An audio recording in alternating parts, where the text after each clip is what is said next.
अध्यात्म विश्व विज्ञान यूट्यूब चैनल पर हम अपने सभी पाठकों का, गुरुजन, आचार्य, मित्र आदि सभी का हार्दिक स्वागत समादर करते हैं। मित्रों, हम भी कभी कभी किंकर्तव्य मूढ़ हो जाते हैं। ये समझ में नहीं आता कि हम न चाहते हुए भी हमारे हाथों से पाप कर्म कैसे होने लगते हैं। और यही प्रश्न दुर्योधन ने भी पूछा था कि अच्छा क्या है, बुरा क्या है, ये मैं जानता हूँ, लेकिन फिर भी मेरे हाथों से बुरे कर्म ही होते हैं। ऐसी कौन सी शक्ति है जो मुझसे पाप कर्म करवाती है? और यही प्रश्न भगवान श्री कृष्ण जी से अर्जुन श्रीमद् भगवद गीता के 3 अध्याय में पूछते हैं। कहते हैं, अथ केन प्रयोक्तोऽयं पापं चरति पुरुषः अनिच्छन्नपि वार्ष्णेय बलादीव नियोजिता। किसकी प्रेरणा से ये स्वेच्छा बिन कृष्ण जी, बल से ढकेलना जैसे वैसे ही पाप आचरे। वो कौन सी शक्ति है जो बल से मुझे पाप की ओर प्रवृत्त करती है और मेरे हाथों से पाप करवा लेती है? वो कौन सी शक्ति है? भगवान, मुझे उपदेश कीजिए, मुझे बोध दीजिए। और भगवान श्री कृष्ण जी ने उसका जो उत्तर दिया है वो अवश्य मननीय है। कहते हैं, काम एष क्रोध एष रजोगुण समुद्भवः महाशनो महापाप्मा विद्धयेन मिह वैरिणम भूमेनाव्रियते वृन्नीर्य थार्दर्शो मलेन च यथोल्बेनावृत्तो गर्भस्तथा तनेदमावृत्तम। यही काम, यही क्रोध है, रजोगुण से हुआ। ये अधासी महापापी यहाँ तू शत्रु जान ले। धुएं से जो ढके आगी, जैसे दर्पण मैल से, मैली से ढकता गर्भ, वैसे ही ज्ञान काम से। ज्ञानी का नित्य बैरिये अतृप्त प्रलयाग्नि सा, बलवान काम ने ऐसे कौन्तेय ज्ञान है ढका। इंद्रियां मन बुद्धि ये इसके स्थान निवास के, इनके द्वारा फंसाता है देही को ज्ञान छीन के। इसके पहले ही तू जीत ले पार्थ इंद्रियां, पापी विज्ञान नाशी ये मारना इस रीति से। देह से इंद्रियां सूक्ष्म, उनसे मन सूक्ष्म है, मन से सूक्ष्म है बुद्धि, काम है बुद्धि से परे। इस रीति से जानो आत्मनिश्चय दृष्टि से, जीतो शत्रु महाबाहो काम रूप अजिंक्य ये। आइए इसकी विस्तृत व्याख्या और स्पष्टीकरण जानें और इस पाप में ढकेलने वाले काम का हम किस तरह यानी प्रतिकार कर सकते हैं, अपने आप को इस काम रूप अग्नि से कैसे बचा सकते हैं, इसके विषय में जानें।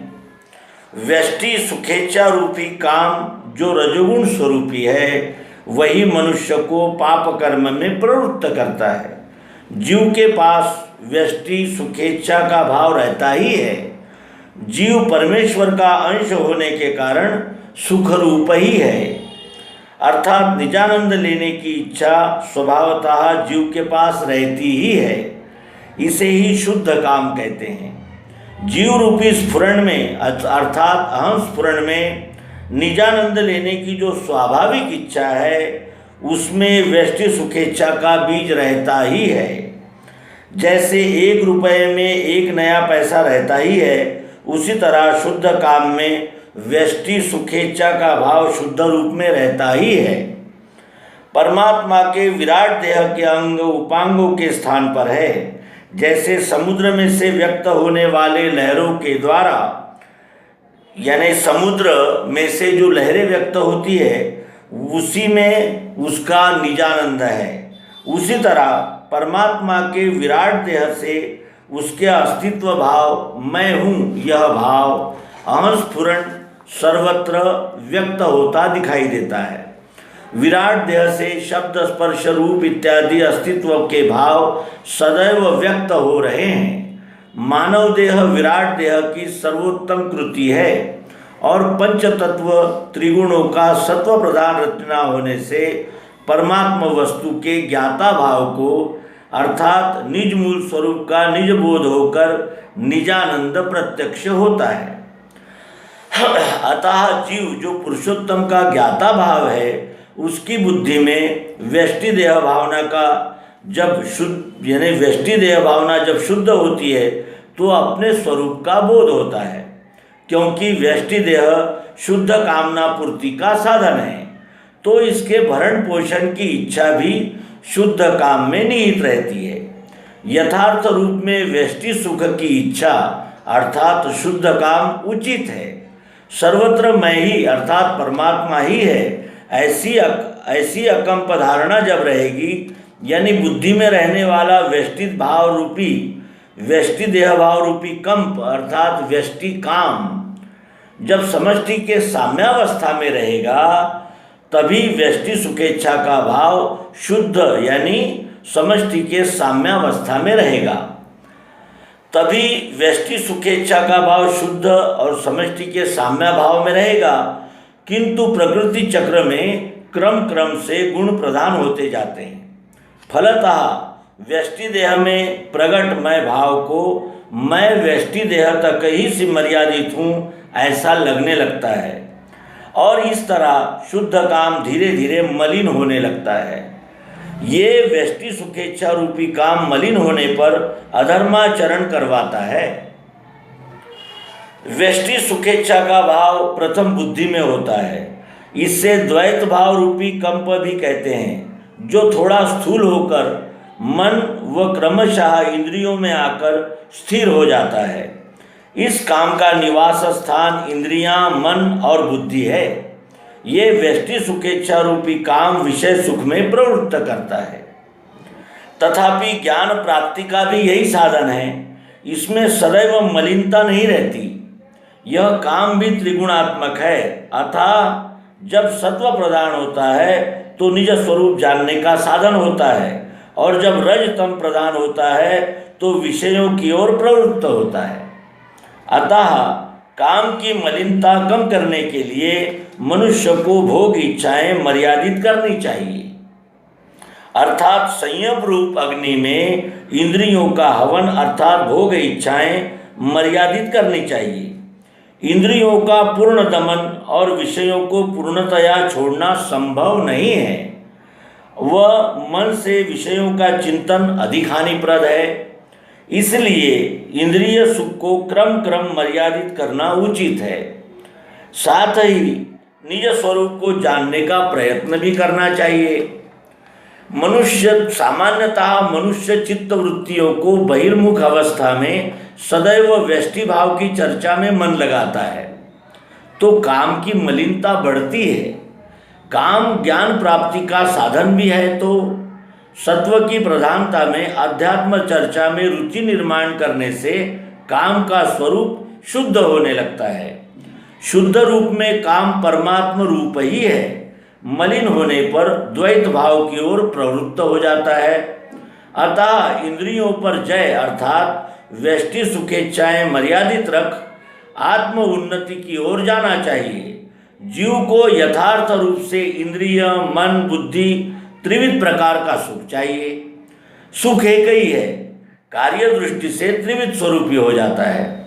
मर्यादा में सब सुख योग रूप अर्थात यथार्थ आवश्यकताएं ही है। मनुष्य को मैं और मेरा यह उपाधि सुख मानसिक सुख भी चाहिए, किंतु हम मैं मेरा इस माने हुए सुखों में इतने आसक्त हो जाते हैं कि वह हमारी अशांति का कारण बन जाता है। बुद्धि का सुख यानी निज मूल स्वरूप को जानने की इच्छा और उसका ज्ञान अर्थात बौद्धिक सुख ही हमें इंद्रिय व मन के सुखों को कैसे भोगे मर्यादित करे यह बताता है। जिसका बुद्धि रूपी सारथी मन रूपी लगाम द्वारा इंद्रिय रूपी घोड़ों को नियंत्रण में रखता है, उसका शरीर रूपी रथ ठीक से चलता है। धर्मानुसार अर्थ व काम का सेवन करने से मोक्ष मिलता है। इसका अर्थ है कि धर्म धारणा को कहते हैं। सत्य को धारण करना ही धर्म है। अल्प भाव ही द्वैत भाव में बद्ध कर अविवेकपूर्ण अर्थ काम का सेवन कराता है। अतः मैं ही संपूर्ण विश्व हूँ, सर्वम खलविदम ब्रह्म की धारणा होना ही धर्म है। इस निश्चय से यानी धर्मानुसार अर्थ काम का सेवन करना है। काम कहते हैं सुख की इच्छा और अर्थ कहते हैं सुख भोगने के साधनों को। आज मनुष्य को समष्टि से प्रेम ही नहीं, अपने व्यष्टि सुख के लिए विश्व की हानि करता जरा भी नहीं हिचकिचाता।